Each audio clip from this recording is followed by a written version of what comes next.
They told you to come out and vote your Ossoff.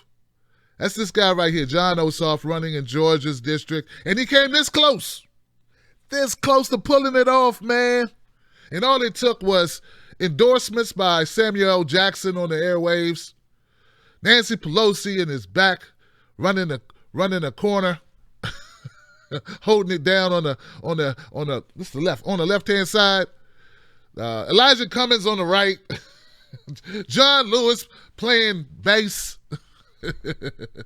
I mean, he had the whole establishment behind him.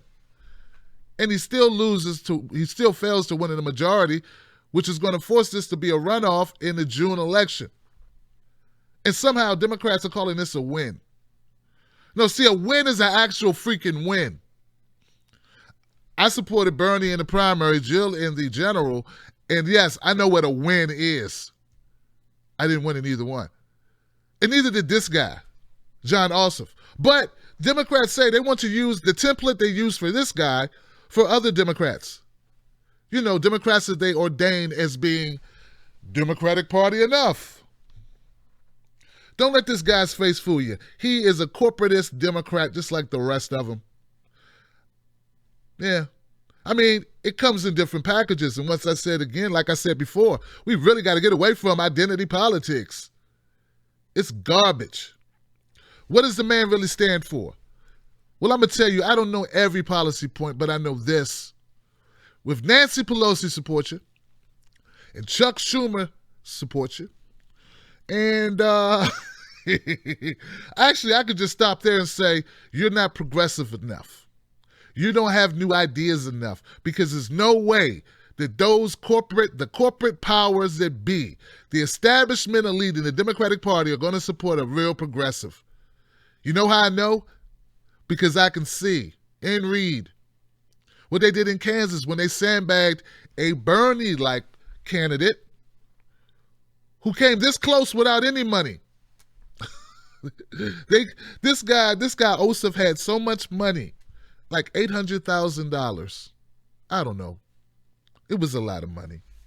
A lot of money for a small district in Georgia. Well, we got an article here from the Hill. 5 takeaways from the Georgia special election. They're actually conflating Ossoff to the Kansas run. And they said because of those 2 strong showings, that this means the Democrats are on the way up. Here's the thing, guys. Here's the thing.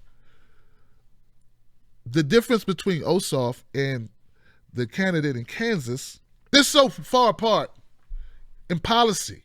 They're so far apart in core values. One wanted money out of politics. One was just fine with it. To me, you stop there. If you're not into overturning Citizens United, we don't really have a conversation.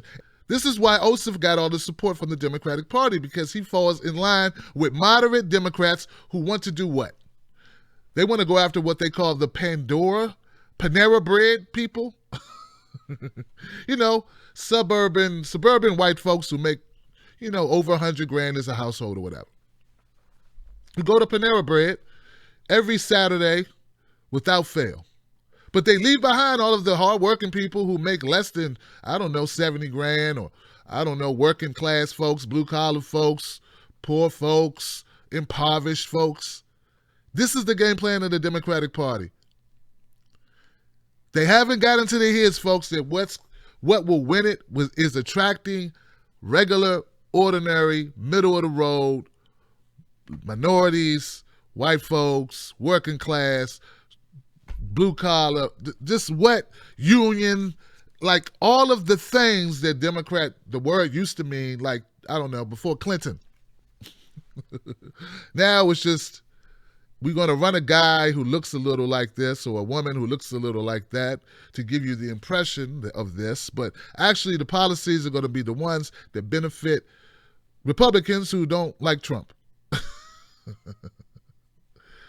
I just think you need to talk about jobs. You need to talk about money.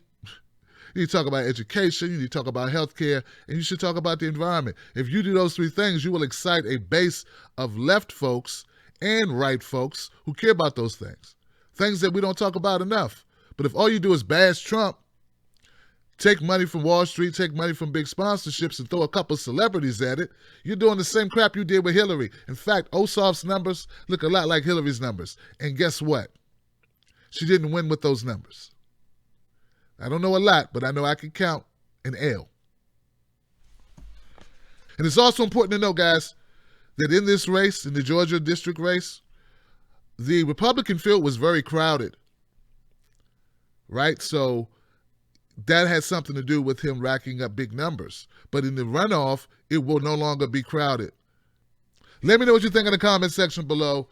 Do you think the Democrats are ever going to get the picture that they need to speak to the masses of people who are not rich, who are not Panera Bread people, and talk to people in Walmart?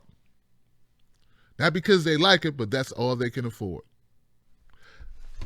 I'll see you on the next one.